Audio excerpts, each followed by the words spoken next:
would like to start with something that Professor Gladney mentioned, and that was the role of intermediaries.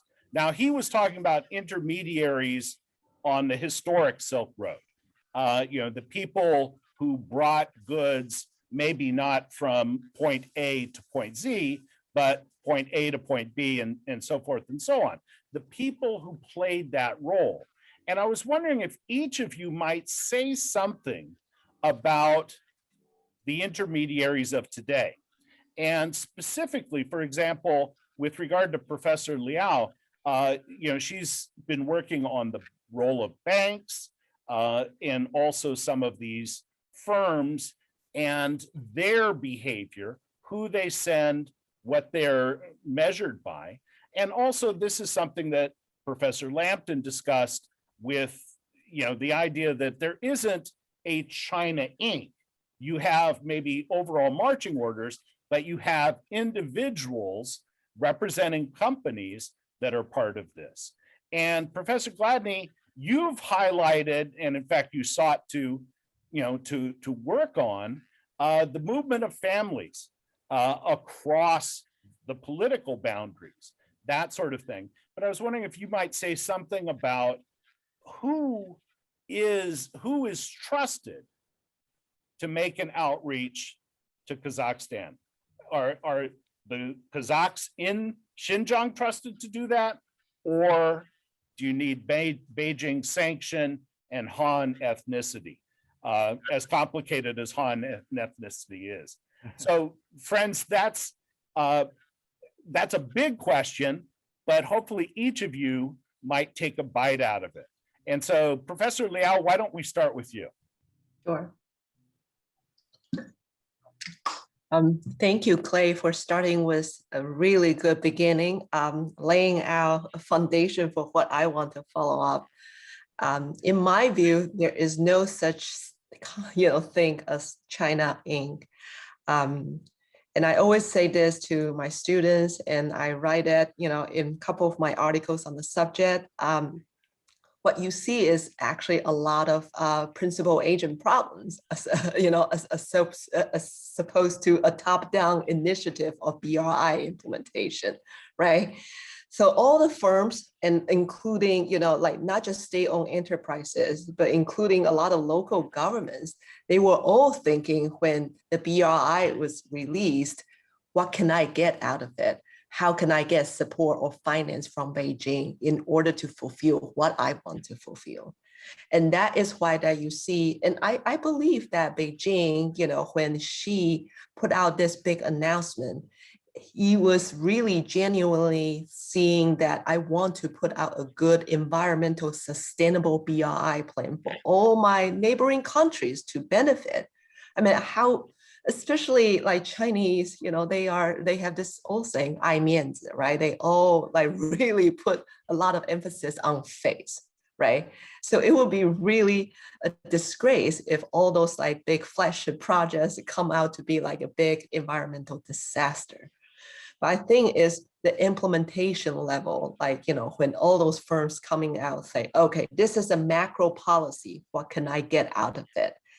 And you often see that Beijing's interest is really not in line with those state-owned enterprises or local governments, interests, who they tend to just, reach to and especially there is this two traits of BRI. One is the top-down trait, which is China's policy banks tend to give out this very good, generous terms and interest rates and all that to help facilitate those projects and making it bankable, even if it's in reality unbankable. But then on the other hand, there is a bottom-up approach where all those firms go out and look for the, usually through the local brokers from the host countries. And a lot of those local brokers are not the best person or the best person to do environmental or or social accountabilities whatsoever. And it's like, all this, like they were just, there's a supply and there's a demand, and they came together and then they make it match. And usually the Chinese firm would just go out and say, if you give me this project, I will help you find finance options. And a lot of time they even use a diplomatic purpose to convince Beijing this is really for the diplomatic and political importance for China. And my own case studies on, the oil pipeline between Xinjiang, not between Xinjiang, between Myanmar and China is a really good case. It started with CNPC, China's National Petroleum Corp. And they went to, Myanmar, and then they started like looking for brokers and all that. And they say, okay, this is something that we really want to do in order to fight to fight against our big rival, Sinopec, the other big Chinese oil, conglomerate. And they came out with this idea, say, this is really a way for us to surpass the so-called Malacca dilemma. And this is also the time when Hu Jintao government was very concerned about United States, coming increasive geopolitical dominance over the region because of the war on terror agenda. So they see this diplomatic opportunities, and then they see their own, like firm interest, like coming in the same time. And of course, there are like important like politicians, including Li Peng, and also his daughter, who is on the firm, who is on top of the, China Power at that time, coming in. And then the local government in Yunnan was also very like gung-ho about the project. It was like, all the interest from like different, like all fronts, like come together and then convince Beijing this is a project to go for, without the interest and concerns of the local community. And you see like huge environmental repercussion coming in. And till today, this oil pipeline project is still like 10% of its capacity because of all the problems it was compounded with, not to mention this, this really terrible like political like upheaval that we are seeing the country is experiencing. So that's my take. No, that's great. And I just raised the question of intermediaries, meaning, different players, but you introduced the notion about rival players, rival on the Chinese side, but of course also local players and their own rivalries. And this is something that Professor Lampton takes up in his book. And I was wondering if you could say something about that now. Well, I thought Jessica just gave a terrific talk about interest group activity in China as well as intermediaries. So I just say two quick things on hers and then add another whole category to intermediaries. Provinces, I think what Jessica had to say is right. They're entrepreneurial. They take the opportunity of a general statement in Beijing to promote their pet projects that might not be very high priority. And a good example of that is one of these four southern provinces actually started a railroad without central approval, knowing that once they got there, they could then argue, there's going to be a problem if you don't support us. What happens to the face of our province, our country, the state planning, all of this? So you've got that. Another good example is companies. There was one company in China that had never built a project abroad, but went and somehow convinced the Vietnamese to be the lead company building their light rail system. And it turned out to be a disaster. They'd never even built a project abroad. So, we're in a kind of mood that the Chinese are strong, the Chinese are geniuses, everything's a big plot. And at one level, I'm not saying there's no reality to that, but let us put it this way, reality is a lot messier than that. Now, the other category of intermediary, I think is a really good idea. And I'll just mention overseas Chinese.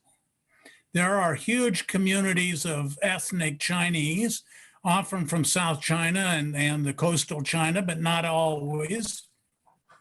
And they play a big role. And often, Indonesia is a good example. You go back to 1965, and there have been various numbers, but let's just say it could be as high as 500,000 Chinese were killed in 1965.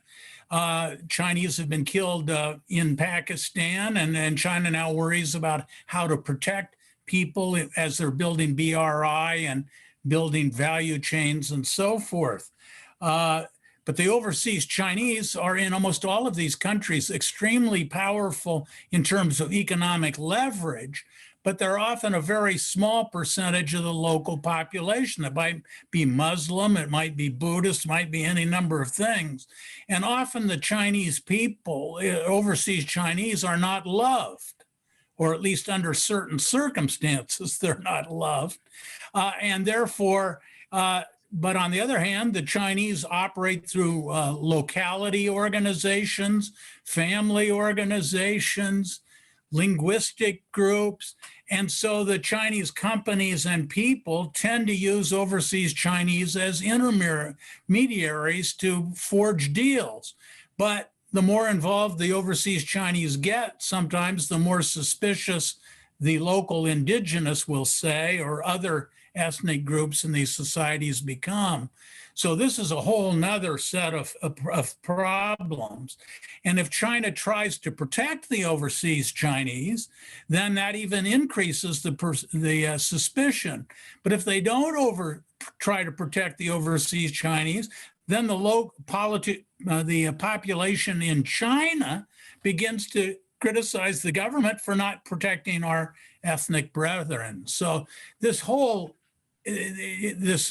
idea of intermediaries just goes in an ethnic direction and corporate direction and provincial directions. I think it's a wonderful way to look at the complexity. No, it's a great point. And thank you for picking up on the entrepreneurial spirit, as it were. I may never have built a light rail system, and I may never have done anything across our borders, but let's give it a go. And of course, the planning process encourages that.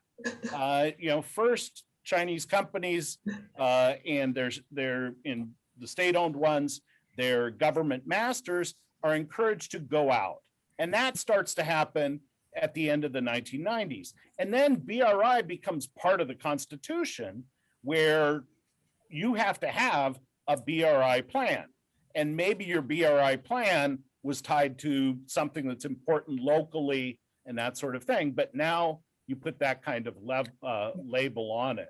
Might I just say one thing, Clay? Sure. And then we'll go to Professor Gladney. Yeah. This apropos of the entrepreneurialism, and I forget which country, I think it was Thailand, but says, the Japanese, when they sign a contract, they want to work out all the details right down to the last thing. The Chinese approach is, let's sign now and we'll work the details out later. Right? And that means the negotiations never end. That's right. You're always in motion. Professor Gladney, this idea of intermediaries, and for the attendees who are with us, and we have a lot of teachers, they've raised some things. I put in chat a link to a YouTube channel that is put together by two Chinese, a husband and wife, traveling throughout Southeast Asia. They go also to Central Asia, and they drive their SUV all over and document their experiences. It's a very interesting thing. The notion now of, hey, let's go and explore. Professor Gladney, that's not, I don't see them as intermediaries, but now you also have tourism and other considerations at play. Well, I see them as intermediaries, and tourism is a huge part of our global economy. And certainly the Belt and Road will be used for that, as well as the energy and other investments. But I think we've talked a little bit about mianzi, face in Chinese tradition and culture, but what about guanxi and relationships? And intermediaries depend on guanxi, on connections between people. Now, in this world of Zoom and unfortunately, face masks, our connections with other people have dwindled completely. And I'm so sorry that we can't see, the participants. But there's been some really great questions about a lot of these issues, and hopefully we'll address them. But one of them is really about the future of Islam. I think James Anderson asked that question. Kimberly Robinson has a great question about the crackdowns, what's going to happen. Well, my concern is this issue of intermediaries, because traditionally the Muslims have stood between China and the Middle East and the Muslim world, which, as we've already noted, is surrounding China. Now, Xi Jinping wants to reach out to its peripheries, but many of those peripheries are occupied by Muslims.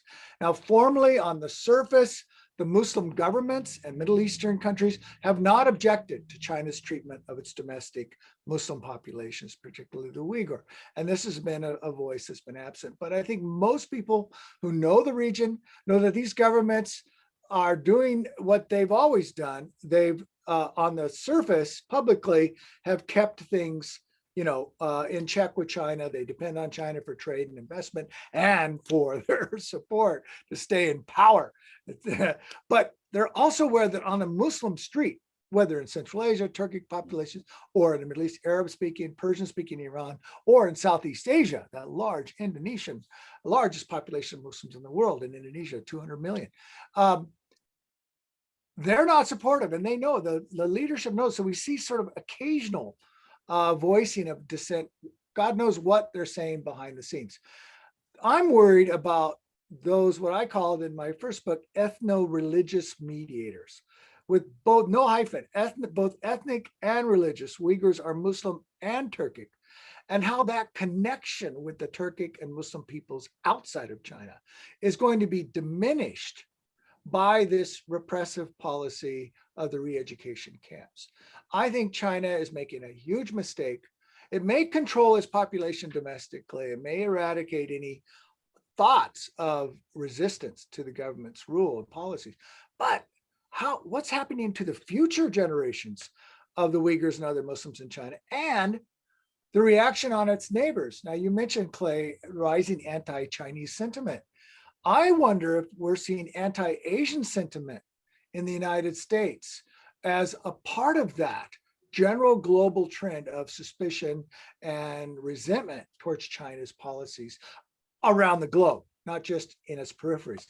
But also, I think what we're seeing in the Muslim world is this rising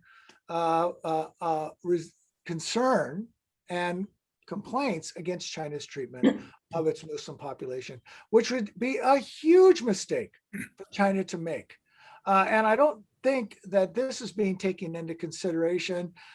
Chinese generally have paved the way with amazing hospitality, not criticizing, not interfering in other governments' internal affairs. But I think failing to recognize that it's people to people. It's the People's Republic, the people, including its multi-ethnic peoples, that are critical to its future success.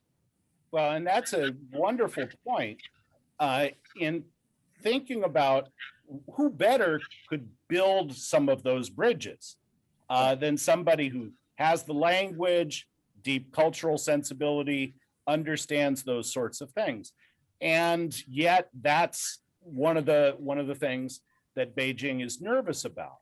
And that the difficulty in embracing multiculturalism, except for, Olympics openings and things like that, is potentially a business mistake, a loss. Now, we only have 3 minutes, and then we're going to have to wrap things up. And so that's not nearly enough. We've just touched on so many different issues. But let's go back to China and look at the internal aspect. and both, all three of you, Professor Lampton, Professor Liao, and Professor Gladney, you all emphasized the domestic imperatives, economic, political, security, those sorts of things. And some people suggest that Belt and Road won't disappear. It's too tightly associated with the leader, but that it's being de-emphasized. Part of that might be because of COVID-19, but that other considerations, including a slowing economy at home. But other people say, no, that's the grounds to ramp things up. Where does BRI go? And let's do this in reverse order. So we'll begin with Professor Gladney, then Professor Liao, and then Professor Lampton. Well, that's a really important point. And all international politics are based on domestic politics, as we've seen so clearly over the last few years in the United States. And clearly, I think the Chinese government is worried about domestic dissent and making an example of the Uyghurs, previously Tibetans, in this sort of, if you want to cause problems, what's going to happen? And that shows the power of the state, but it risks alienating a larger population. And I think historically we have to remind people that in the 1950s, Xinjiang was peacefully liberated. In other words, the PLA was welcome into the region. And in the 50s, the Uyghurs are very supportive of the central government. Now, not so much. And so I think that's a critical dimension. Also, I think the early communists were experts at mobilizing the people, the population, particularly in large construction projects, damming the Yangtze and things like that. Some which are, questionable, but nevertheless very good at it. And so I think that's in their past. And I think particularly with minority population, the Long Marchers went through minority areas. And they had to work with the minorities to survive and to succeed. And they did at the beginning. I think that the recent moves have lost sight of that. And there's talk about dismantling this 55 minority policies completely, as they did in Vietnam. So I think this legacy has to be reconsidered and thought about. It's very important for China's domestic as well as its future international relations.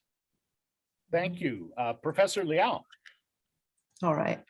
So if you look at 2018 onward, the BRI project and its value, really is declined significantly compared to the previous phase between 2013 and 2018.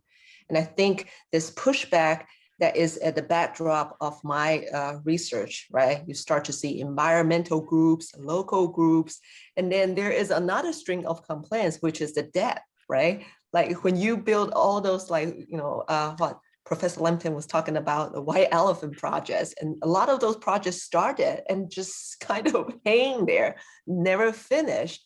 A lot of debt has been accumulated. So the host governments realize, wait a second, this money is really not as free as what we think. It's actually, we have to pay back, right? So you start to see not just China, but the host countries are also considering the so-called re-ranking, right? That ranking, like BRI ranking is really kicking in. And really, it is not serving the kind of diplomatic purpose and all that Beijing intended to achieve in the beginning. They start to see the hard reality coming in. And especially with the COVID, happening, you start to see the world, including China, is really shifting away from this big push infrastructure and start to push to more like a vaccine, diplomacy, or maybe there is actually another project that I'm just starting to develop. It's focusing on the so-called digital Silk Road, or the digital development and all that. So it's not really focusing on the physical infrastructure project, but the other type of project. So that might be a new transformation. But I really think I want to, echo with what Drew is talking about. Really, everything is, all the foreign policies start with domestic politics. And if we are seeing like more of the, problems from like, say, Xinjiang or like Hong Kong issue, then you will start to see that will start distracting Beijing from focusing on, on the BRI project. And I always tell my students this, no matter how many bridges or power plants that China built and trying to like put out those like good diplomatic face, it does not matter at all. Look at what they did to their own people. How would that convince the world that they are, like friendly and diplomatic? It just, yeah, you have to keep your house together. Yeah. Thank you. And Professor Lampton. Well, I agree with everything that was said and think it was all very good. I'll just try to add some thoughts that are additive here. First of all, I would say China's foreign policy often works at cross purposes to projecting the image of a benign economic statecraft. So China has conflicts over South China Sea islands that involve reefs and rocks and EEZs and so on. So on the one hand, China's, we'll say, perceived to be bullying on the maritime space, but wants to cooperate on building roads, railroads, and infrastructure that make people more dependent on China. So I would say those are contradictory. So I would say China's foreign policy often works against its domestic or its economic statecraft, the economic interdependence. You don't want to be interdependent with somebody you think is hostile, just to kind of put it crisply. Secondly, I think it's always good to remember, just think of the life we've lived through in the last 3 decades and how many things have just totally changed our understanding and predictions. I mean, on, September 10th, 2001, we saw one world and the next day it's been changed substantially, or the pandemic. What happens if Xi Jinping leaves the scene? Or what looks more likely, he stays a long time. So that's the sort of leadership uncertainty. But I think we can already see that China, because of its domestic politics, is trying to become better at risk assessment. They keep, every time I talk to somebody, says, well, we didn't quite see this unforeseen development coming along. One person said, we've got to pay more attention to domestic politics where we're working. And elections and democracies are really tough because they keep changing the government. The implication being, we just like to work with one constant set of actors who are predictable. So, you've got all of that. The one other thing I think we can count on is that China's going to try to bring in others into the financing, construction, and so on. We, the US, aren't really in a frame of mind to cooperate much with the Chinese. But in this respect, I think consortia of companies, Chinese, Western companies, at least in China's mind, is feasible. It may be us that's not willing to do it right now, but I think the Chinese would like to offload some of the risk they've accumulated. Both the financial risk, but also to try and bring in some best practices. Yeah. And we see that with some of the Asian Infrastructure Investment Bank, where they come in as a partner with the World Bank or ADB or somebody else that they expect to learn from. The 3 of you have offered really a magnificent run along the Belt and Road.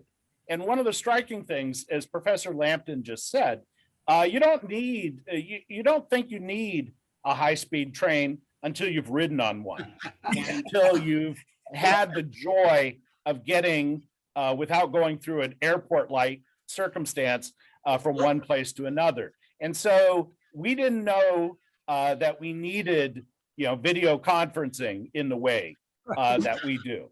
and we didn't know about e-commerce. And so one of the things that Professor Liao just mentioned is building out that digital infrastructure. And there's a big game being played there over who sets those standards and who can best exploit those standards and move in and become a dominant force in these markets. The three of you have given us so very much to think about. And so on behalf of all the people who have joined us over the course of the workshop, I just want to say thank you. I want to say thank you for, bringing years of research and expertise into our discussion. It's really, really helpful. And so again, on behalf of all of those folks, I just want to say thank you. But I also want to thank those folks. I want to thank all of you for giving us this time, this opportunity to share with you. And of course, you also, in addition to the readings mentioned during the course of the workshop, have access to other materials. And so make sure you access that folder with all of those resources. Finally, I want to thank the crew at the USC US-China Institute, who I can't see, but are there on the scene, especially Craig Stubing, who has kept this entire enterprise afloat over the course of these several hours. Thanks to everybody who helps market us and keep us going. Now, we received support for this from the Freeman Foundation through the National Consortium for Teaching About Asia. We also had the endorsement of the Association for Asian Studies Committee on Teaching About Asia. And I also want to acknowledge our partnership with the Institute for International Business at the University of Colorado, Denver. These folks helped to make this possible. But ultimately, it comes down to each of us doing something useful with what we've learned. And that's on each of us to find ways to convert some of what we've learned into lessons for our students.